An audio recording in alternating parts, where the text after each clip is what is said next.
दाबी को दई मिशन शक्तिर इसी मेंबर माने गत सरकार समय रे जेते आंदोलन कला परे भी निराश होइथिले। निर्वाचन पूर्व मिशन शक्तिर सीआरपी एमबीके बैंक मित्र कृषि मित्र एलएसपी मानकर स्थायी नियुक्ति दरमा वृद्धि करी एक प्रकार खुशी कर देइथिले। मिशन शक्तिर इसी मेंबर मानक कथा महिला मानक स्वावलंबी करने दिगरे इसी मेंबर मानकर गुरु दायित्व थिबा बेले प्रत्येक मीटिंग पर इसी मेंबर को पारिश्रमिक बाबद 500 टंका मिलता है। सठिक समय नुहे दुखर विषय इसी मेंबर माने वर्ष वर्ष धरी ग्राउंड लेवल में सदृढ़ भाव में एकत्रित हो माँ मान को रखी आसुंती। ईपीएलएफ स्तर में इसी मेंबर माने दिन राति को एक करी बहुत सारा काम कर आसुंती। राज्य सरकार मासिक 1500 टंका पारिश्रमिक बाबद को देउचंती।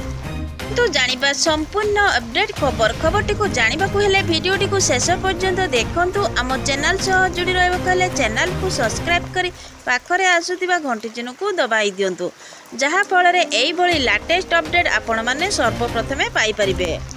एबे मिशन शक्तिर इसी मेंबर मानन पई आसिला सबुठो बड़ खुशीर खबर, जहा कि बहुत दिनर अपेक्षार अंत घटिछि। इसी मेंबर मानक लिखित दाबी पत्र पूरण करिसेंती मोहन सरकार।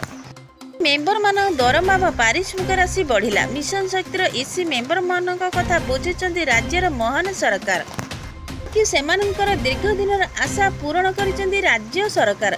इसी मेंबर माने दृढ़ विश्वास और भरोसा रखिथिले मोहन सरकार उपरे। आपण माने समस्ते जानिथे पूर्व इसी मेंबर माने गोटे मीटिंग अटेंड कले पारिश्रमिक बाबद को 500 टंका पाउथिले, अर्थात मासिक दरमा से माने 1500 टंका पाउथिले।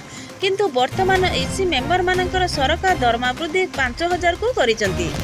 नै वर्तमान बड़ खबर सामना को आसीछि।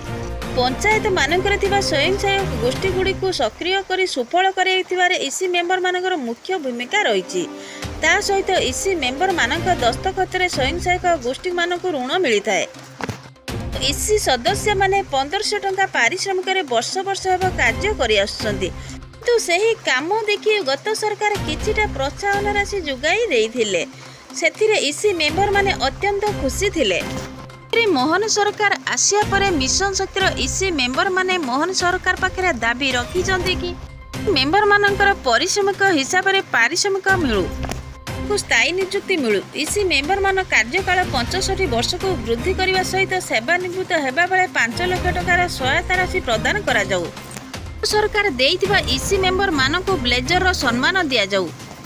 दरमा वृद्धि हेले सेमाने परिवार प्रतिपोषण करिबारे सक्षम हेबे बोली मोहन सरकार को गुहारी करिसंती।